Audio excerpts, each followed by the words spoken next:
योगेन चित्तस्य पदेन वाचां मलं शरीरस्य च वैद्यकेन योपकरोतं प्रवरं मुनीनां पतञ्जलिं प्राञ्जलिरानतोऽस्मि। ॐ शान्तिः शान्तिः शान्तिः।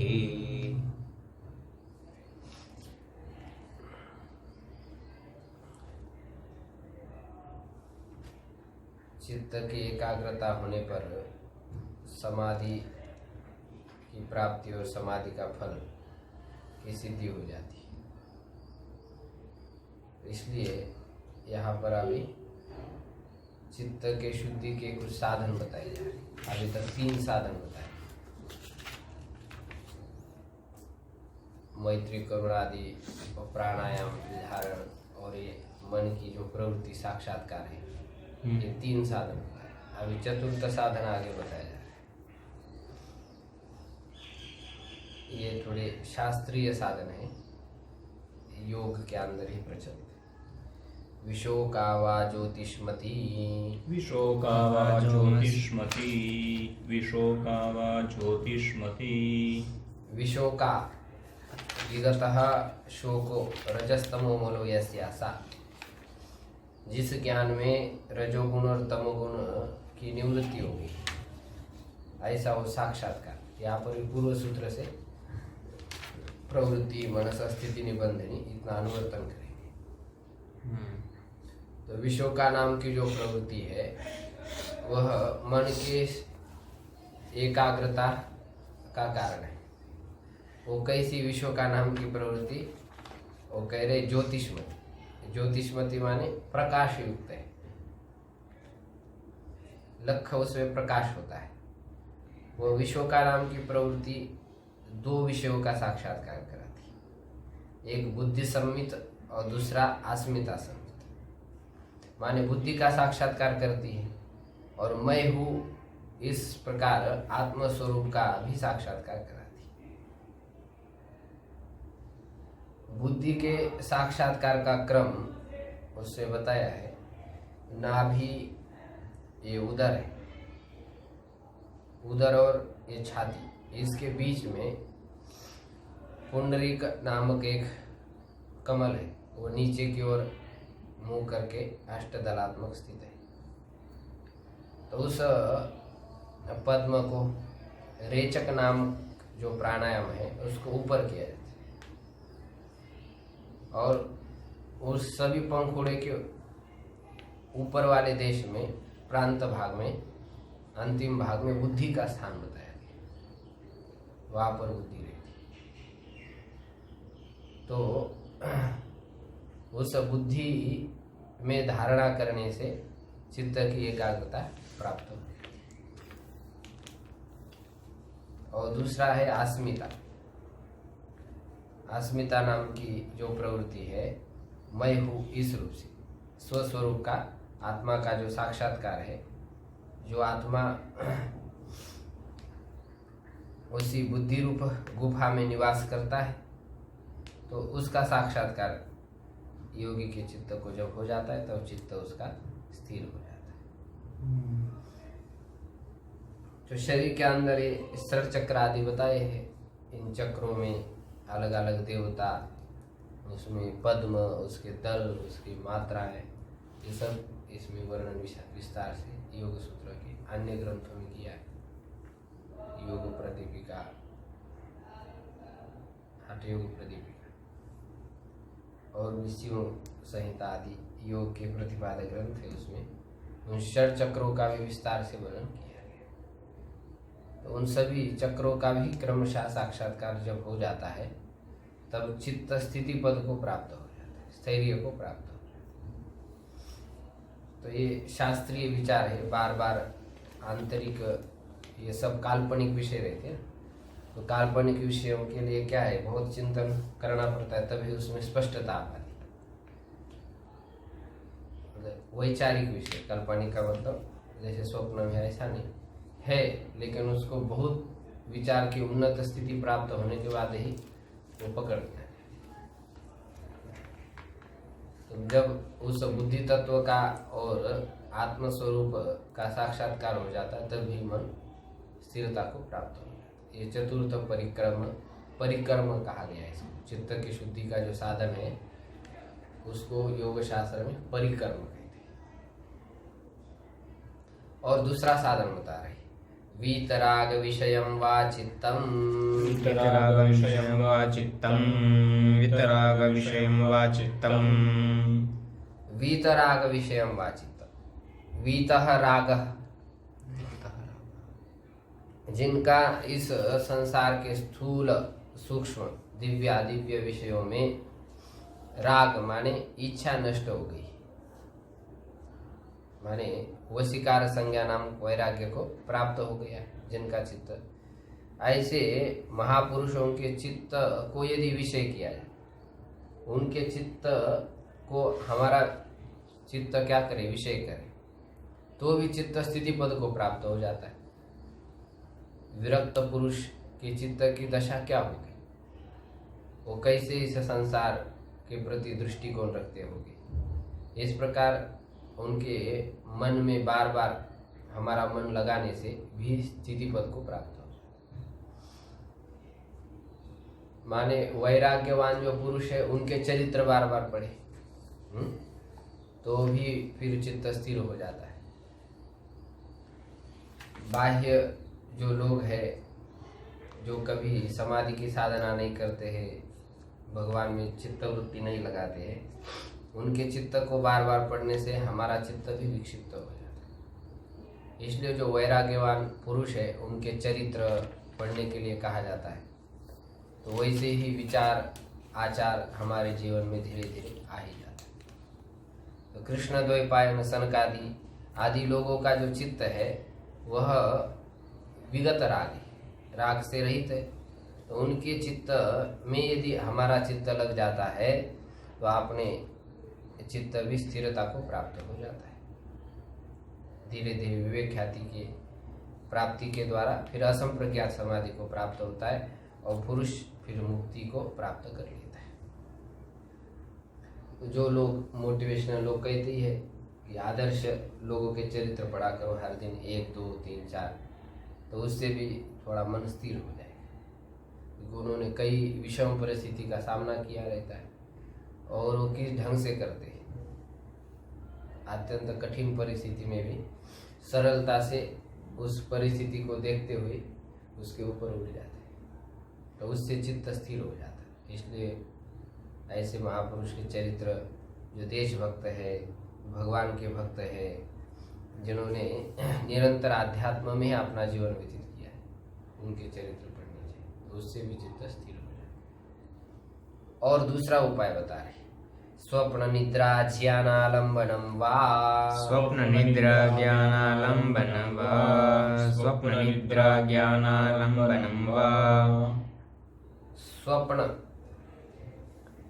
और निद्रा के ज्ञान को अब आलंबन करने वाला जो चित्त होता है वह भी स्थिति पद को प्राप्त हो जाता है।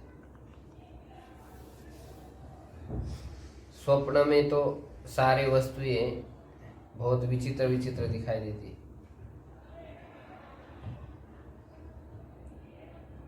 तो इसी प्रकार ये सब संसार के जितने ज्ञान होते हैं वो सब अस्थिर है। इस प्रकार चिंतन करते हुए उस ज्ञान को विषय करने वाला जो चित्त है वो स्थिति पद को प्राप्त कर लेता है। और निद्रा वृत्ति को विषय करने वाला है, निद्रा में भी क्या होता है, चित्त वृत्ति एकदम स्थिर हो जाती है, भले वो तमोगुण का आनंद उसमें मिलता है, उस तमोगुण को विषय करने वाला जो चित्त है तो वह भी स्थिति पद को प्राप्त हो जाता है। निद्रा जब पूर्ण रूप से स्वीकार कर लेते हैं तब चित्त क्या हो जाता है, प्रसन्न हो जाता है। तो उसी प्रकार मेरा चित्त भी अब धीरे धीरे साधना करते करते वैसा ही स्थिर हो रहा है।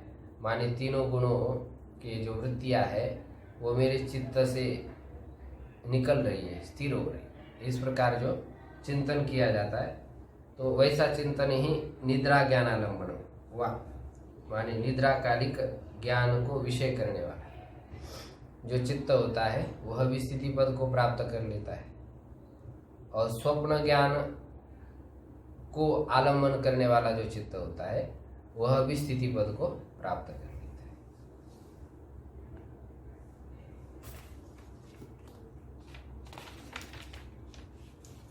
अब इतने सब साधन बताने के बाद भी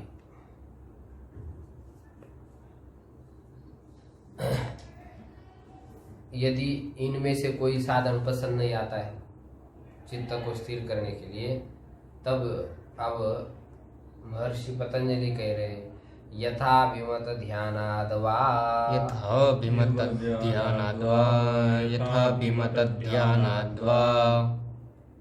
यथा विमत जो भी हमारे लिए अभिमत है उसका ध्यान करने से भी चित्त क्या हो जाता है, स्थिर हो जाता है। माने चित्त जिसमें लगा रहता है तो उसमें ध्यान करने से भी चित्त स्थिर हो जाता है। जैसे पतिव्रता स्त्री होती है, उसका चित्त अपने पति में ही लगा रहता है, उसका चित्त उसमें स्थिर होता है। तो ऐसा चित्त को जो प्रिय लगता है उसमें यदि चित्त लगाया जाए तो स्थिर हो जाता है। लेकिन यहाँ पर कहा यथाभिमत, यथाभिमत कहने से तो फिर किसी को कुछ धन प्रिय लगता है, किसी को स्त्री प्रिय लगती है, और किसी को और कुछ शास्त्र निषिद्ध विषय प्रिय लगते हैं, तो उसी का ध्यान करेगा मनुष्य, तो क्या उससे उसका चित्त स्थिर होकर के समाधि को प्राप्त होगा क्या? तो यहाँ यथाभिमत का अर्थ ये करना चाहिए कि शास्त्र निषिद्ध भी नहीं होना चाहिए।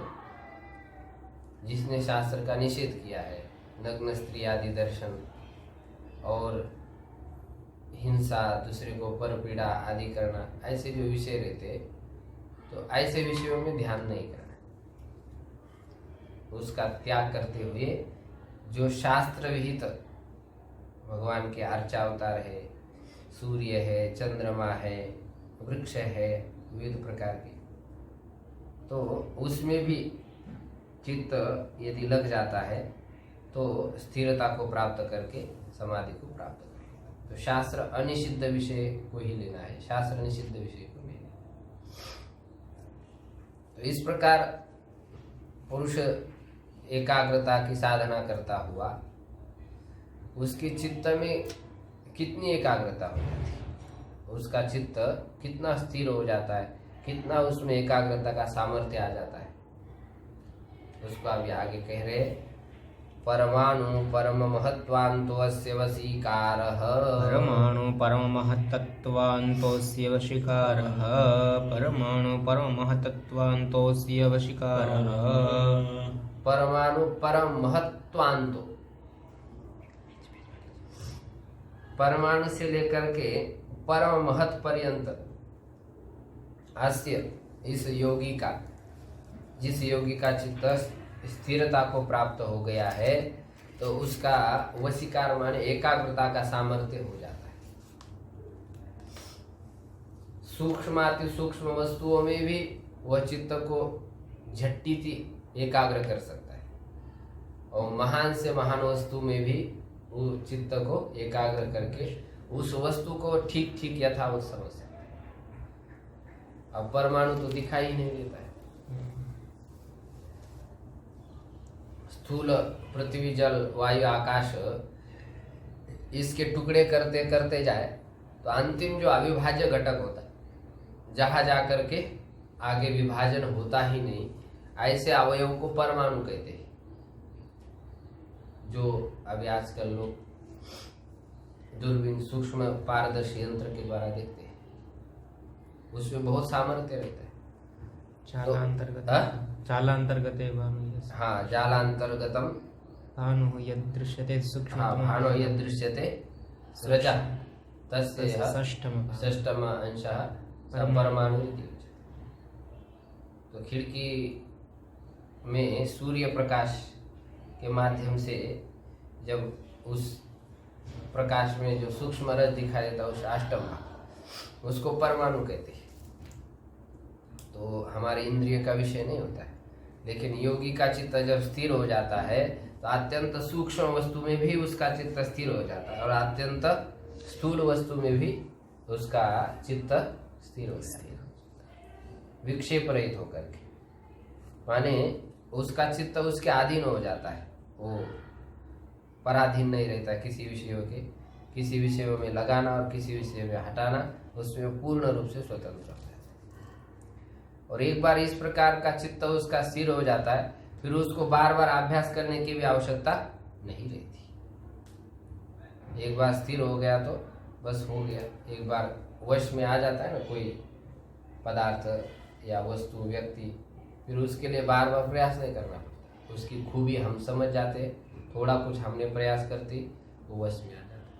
लेकिन जब तक उसका वो विशेष टेक्निक हमको समझ नहीं आता, तरीका इसको कैसा वश में किया जाए, तो समझ नहीं आता। लेकिन एक बार समझ में आने के बाद फिर दोबारा अधिक अभ्यास की कोई आवश्यकता नहीं होती। तो ये चित्त की एकाग्रता का जो सामर्थ्य है वो इसमें बताया।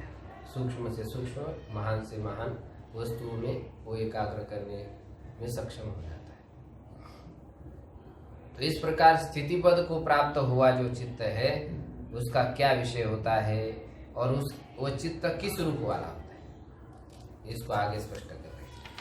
क्षीण वृत्तेरभिजातस्यैव मनेर्गृहेत्री ग्रहण ग्राह्येषु तत्सतदञ्जनता समापत्तिः।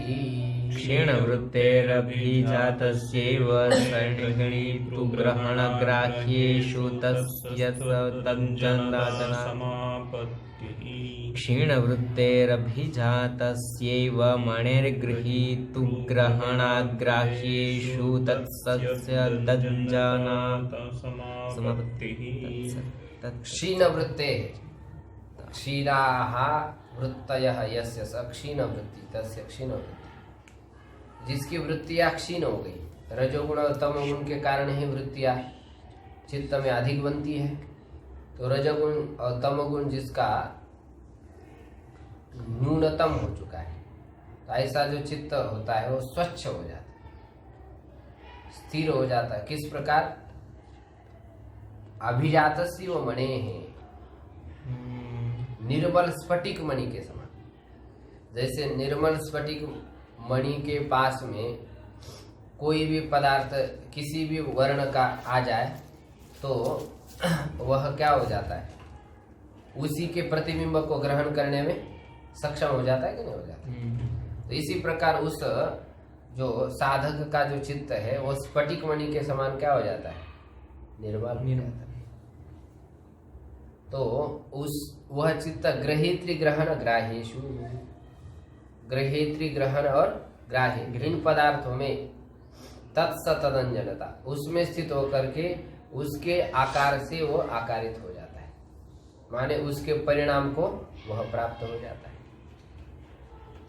तो ग्राहित्री ग्रहण ग्राह्य, ये जो तीन पदार्थ बताए हैं इसमें स्थूल, सूक्ष्म और सूक्ष्मतर ऐसे तीन पदार्थ बताए।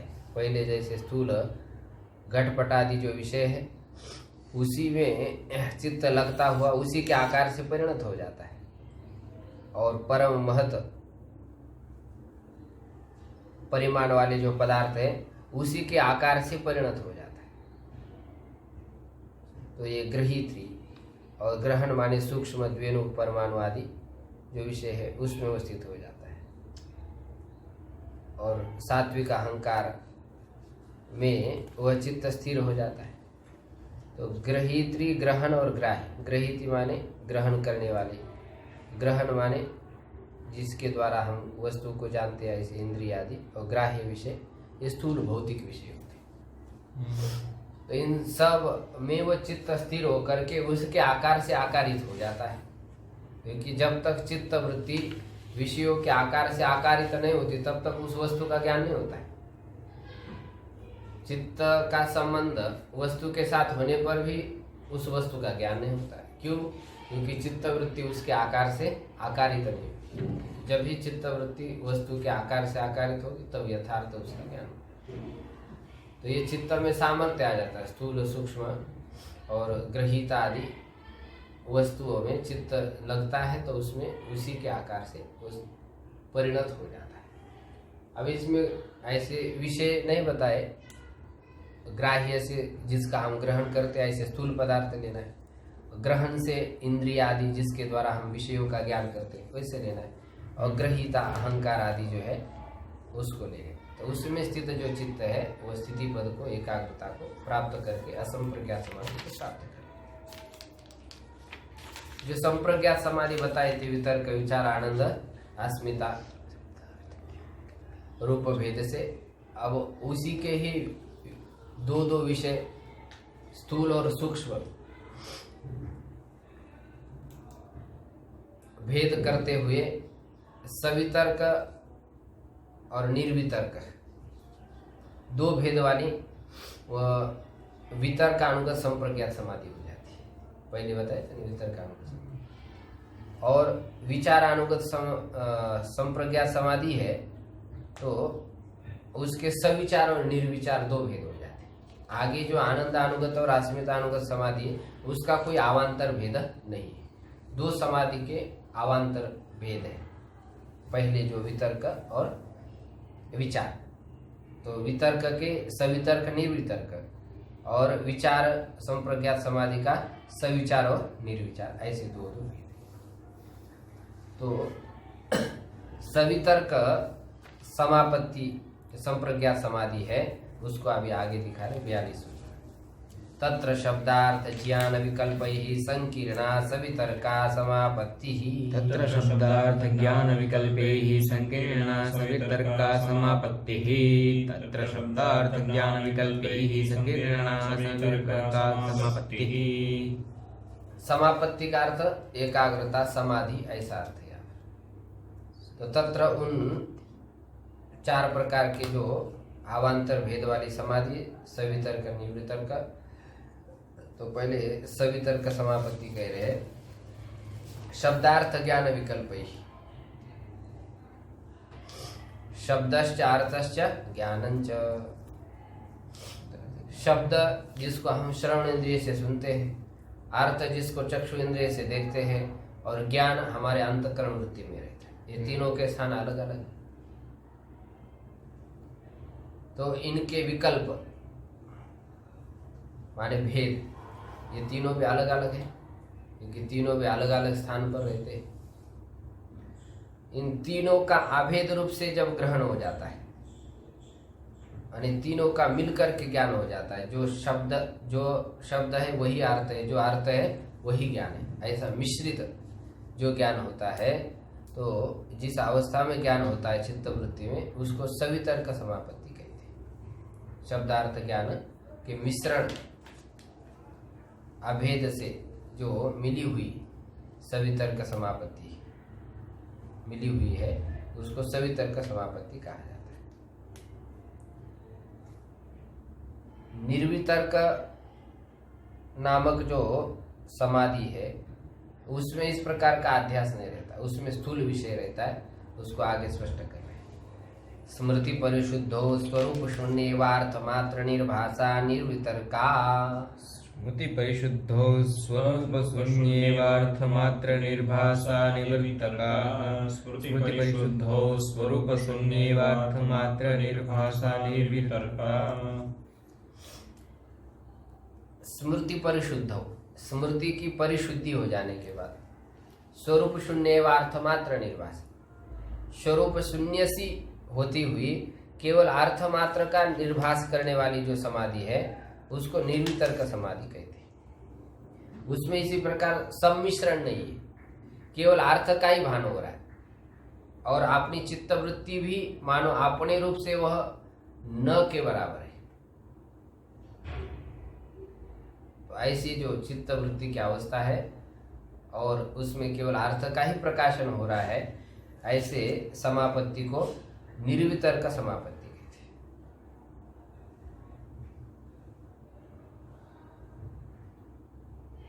तो ये स्थूल विषय कही होती है ये भी। इस प्रकार अभी विचार अनुगत संप्रज्ञात समाधि के जो दो भेद हैं और सविचार संप्रज्ञात समाधि के जो भेद है, अब निर्विचार संप्रज्ञात समाधि का अब निर्देश कर रहे हैं आगे सूत्र के द्वारा। एतैव सविचारा निर्विचारा च सूक्ष्म विषया व्याख्याता। एतैव सविचारा निर्विचारा च सूक्ष्म विषया व्याख्याता। एतैव सविचारा निर्विचारा च सूक्ष्म विषया व्याख्याता। एतैव इसी सविचार और सवितर्क और निर्वितर्क रूप समापत्ति के द्वारा सविचार और निर्विचार जिसका विषय कैसा है, सूक्ष्म है, तो उसका भी व्याख्यान हो ही गया, अलग से उसको कहने की जरूरत नहीं। जो सवितर्क और निर्वितर्क है वो स्थूल विषय है और सविचार और निर्विचार वो किस विषय है, सूक्ष्म विषय। बस इतना अंतर है ये दो सविचार और सवितर विचार और आरंभ की जो दो संप्रज्ञात समाधि है उसके जो भेद किया है, उसके आरंभ के दो समाधि में स्थूल विषय है और बाद वाले जो समाधि उसके जो दो भेद है सविचार और निर्विचार, तो उसका सूक्ष्म विषय है। तो सूक्ष्म विषय कहाँ तक है, उसकी कोई सीमा होगी, तो उस सीमा को अभी आगे स्पष्ट कर रहे हैं। सूक्ष्म विषयत्वं चालिंग पर्यवसानम्। सूक्ष्म विषयत्वं चालिंग पर्यवसानम्। सूक्ष्म विषयत्वं चालिंग पर्यवसानम्। सूक्ष्म विषय जो सवितर्क और निर्विचार के सविचार और निर्विचार के कहे हैं वो कहाँ तक होते हैं, अलिंग पर्यवसान। आलिंग प्रकृति को कहते हैं, तो यानी आलिंग पर्यंत उसके सारे सूक्ष्म विषय होते हैं। प्रकृति पर्यंत सभी सूक्ष्म विषय इस सविचार और निर्विचार के होते हैं। यानी इसमें प्रकृति तक कहने से फिर पुरुष का ग्रहण इसमें नहीं हो रहा है।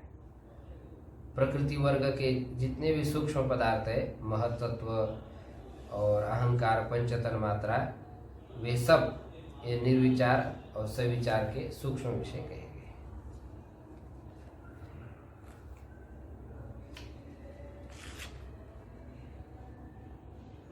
इसके बाद कौन सा सूत्र है, ताय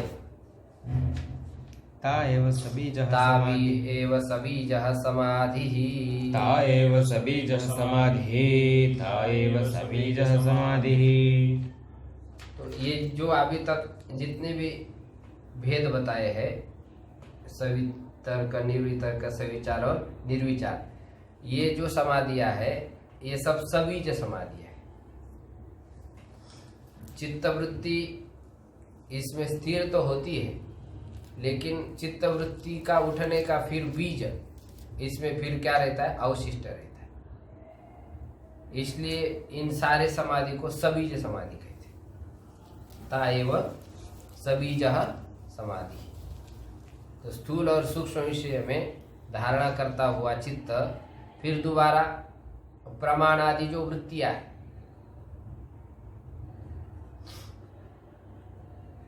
उसका जो कारण अविद्यादि क्लेश है वो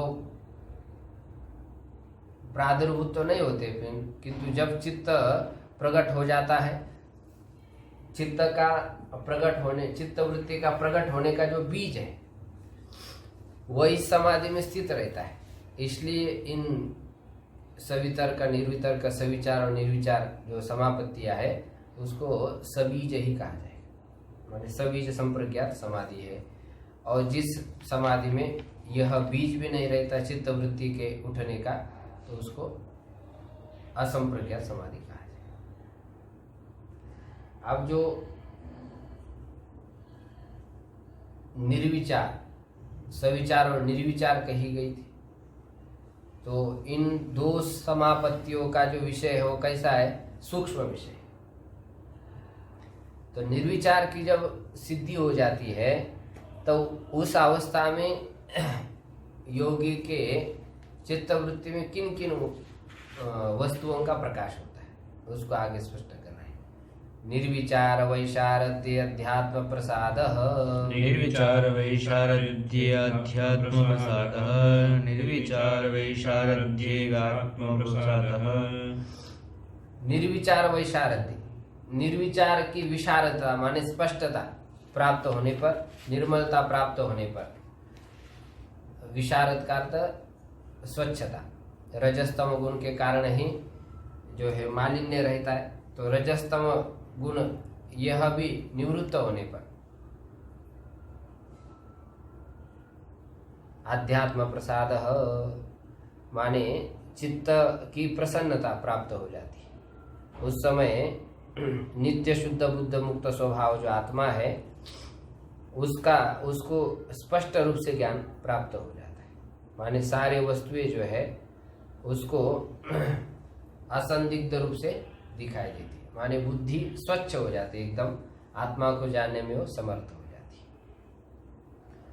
तो ऐसा अध्यात्म प्रसाद की प्राप्ति होने के बाद उसी अवस्था में माने निर्विचार समापत्ति संप्रज्ञात जो अवस्था है उसी अवस्था में योगी को ऋतंबरा जो प्रज्ञा है उसकी प्राप्ति हो जाती है। ऋतंबरा तत्र प्रज्ञा, ऋतंबरा तत्र प्रज्ञा, ऋतंबरा तत्र प्रज्ञा।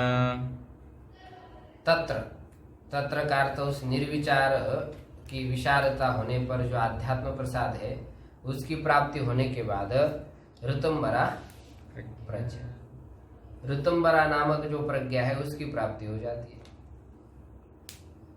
ऋतंबरा माने ऋतम सत्यम यथार्थम बिभर्ति विषय करोति इति ऋतंबरा। जो बुद्धि यथार्थ विषय को धारण करने वाली है ऐसी बुद्धि को कहा जाता है ऋतंबरा प्रज्ञा। उस ऋतंबरा की प्राप्ति होने के बाद ही पुरुष यथार्थ सत्य को जानता है, परम पुरुषार्थ को प्राप्त कर लेता है। फिर बंधन का कारण जो कर्म संस्कार है वह सब उसका निवृत्त हो जाता है, शुद्ध ज्ञान की उसको प्राप्ति हो जाती है ऋतंबरा प्रज्ञा। तो जो विषय ऋतंबरा प्रज्ञा के द्वारा जाना जाता है वह विषय शब्द प्रमाण से अथवा अनुमान प्रमाण से नहीं जाना जाता। ऋतंबरा का जो विषय है एक विशिष्ट विषय है, जो विषय अन्य प्रमाण आदि के द्वारा नहीं जाना जाता है। तो कौन सा ऐसा विषय है उसको आगे स्पष्ट कर रहे। श्रुतानुमान प्रज्ञाभ्यामन्य विषया विशेषार्थत्वात्, श्रुतानुमान प्रज्ञाभ्यामन्य विषया विशेषार्थत्वात्, श्रुतानुमान प्रज्ञाभ्यामन्य विषया विशेषार्थत्वात्। श्रुत माने शब्द शास्त्र, आगम शास्त्र और अनुमान ज्ञान। शब्द ज्ञान माने आगम ज्ञान और अनुमान ज्ञान। इन दोनों से जिस जिस वस्तु का ज्ञान होता है तो वह पूर्ण रूप से प्रत्यक्ष नहीं होता है, परोक्ष रूप से होता है। आगम से भी जो आत्मा का ज्ञान होता है या और परोक्ष वस्तु का ज्ञान होता है वो अपरोक्ष तो नहीं होता है। अनुमान से भी जिस वस्तु का साक्षात्कार होता है वह भी परोक्ष ही होता है। अपरोक्ष ज्ञान इस ऋतंबरा प्रज्ञा से होता है, इसलिए कह रहे कि अन्य विषया विशेषार्थत्वात्। श्रुत ज्ञान और अनुमान ज्ञान से भिन्न विषय वाली यह ऋतंबरा प्रज्ञा रहती। क्यों? क्योंकि विशेषार्थत्वात् ऋतंबरा प्रज्ञा के द्वारा विशेषार्थ का ज्ञान होता है, ये विशेषार्थ में स्थित रहती। विशेषार्थ मतलब विशेषार्थ तो वही है कि आत्म तत्व का ही यथार्थ उसको स्पष्ट समझना जानना, यही विशेषार्थ है और दूसरा विशेषार्थ क्या हो सकता है, तो उसका प्रत्यक्ष ज्ञान उसको प्राप्त हो जाता है। ऋतुम्बरा प्रज्ञा के द्वारा बुद्धि से व्यतिरिक्त आत्मस्वरूप विषय का ज्ञान हो जाता है।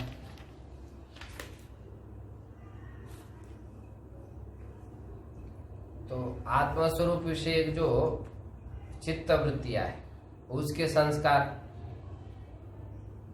मात्र केवल निरुद्धावस्था में रहते हैं। निरुद्धावस्था में वृत्तियां तो कोई नहीं रहती, तो उस समय संस्कार रहते हैं, इसका कैसा ज्ञान होगा? वृत्तियां तो है नहीं, वृत्ति के बिना तो किसी वस्तु का ज्ञान नहीं होता है।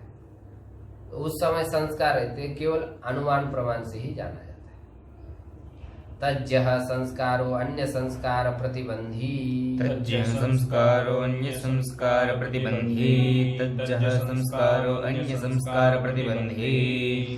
तज्जः उस ऋतुम्बरा प्रज्ञा से जो उत्पन्न स्वात्म विषयक जो संस्कार है, तो वे संस्कार क्या करते हैं? अन्य जो संस्कार है उसको दबा देते हैं।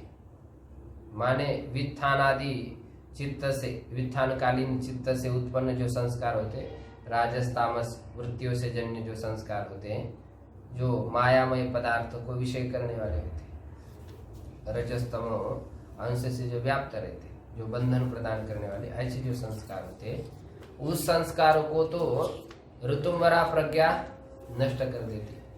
तज्जः संस्कार है माने ऋतुम्बरा प्रज्ञा जन्य जो संस्कार है वह वित्थानकालीन जो संस्कार है उसको नष्ट कर देती। अब ऋतुम्बरा प्रज्ञा से उत्पन्न जो संस्कार है, जो ऋतुम्बरा प्रज्ञा आत्मा को ही विषय करती है, तो उसके संस्कार कैसे नष्ट होगी? उसके भी तो संस्कार बनेगी, तो उसके संस्कार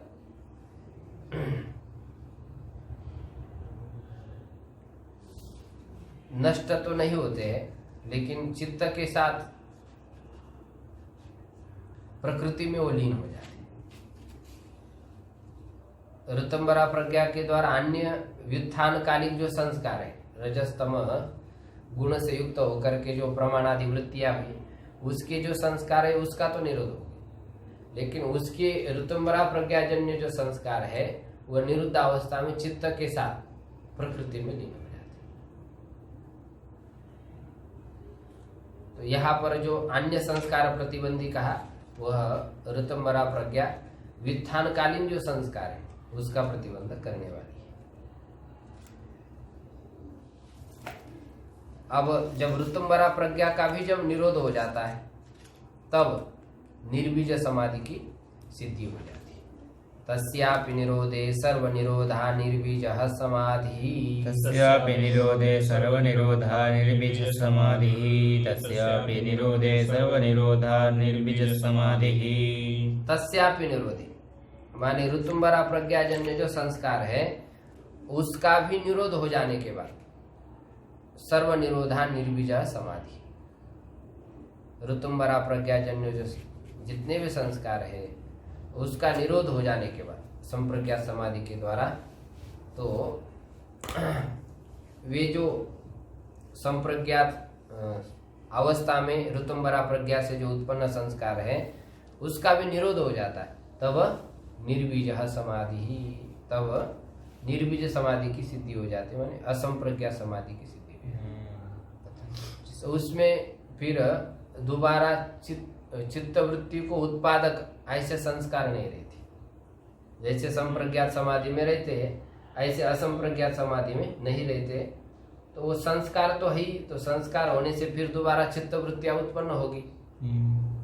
तो कहा नहीं, वो चित्त में पड़े हुए जो संस्कार है वह चित्त के साथ ही प्रकृति में लीन हो जाते हैं, फिर दोबारा वे संस्कार किसी वृत्ति के उत्पादक नहीं होते।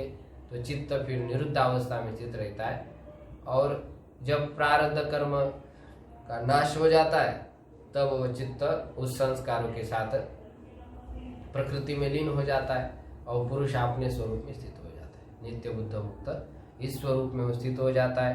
तीनों गुणों के संबंध से रहित होकर के वो साक्षी रूप से अवस्थित हो जाता है। उसी समय पुरुष को मुक्त अवस्था की प्राप्ति हो जाती है। जब उसके शरीर का त्याग हो जाता है तब तो उसको विधि अवस्था की प्राप्ति हो जाती है। इस प्रकार इस प्रथम समाधि पाद में संप्रज्ञात समाधि और असंप्रज्ञात समाधि का निरूपण कर दिया।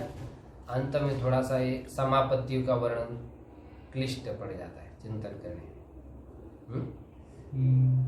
क्योंकि उसके जो विषय है थोड़े शास्त्रीय विषय है, उसको समझने में जैसे ग्रही त्रिग्रहण आदि है, इसको समझने के लिए आपको मूल टीका का ही चिंतन करना चाहिए, तो उसके आधार पर वो समझ में आ जाएगा। सामान्य शब्दार्थ तो आपको बताए।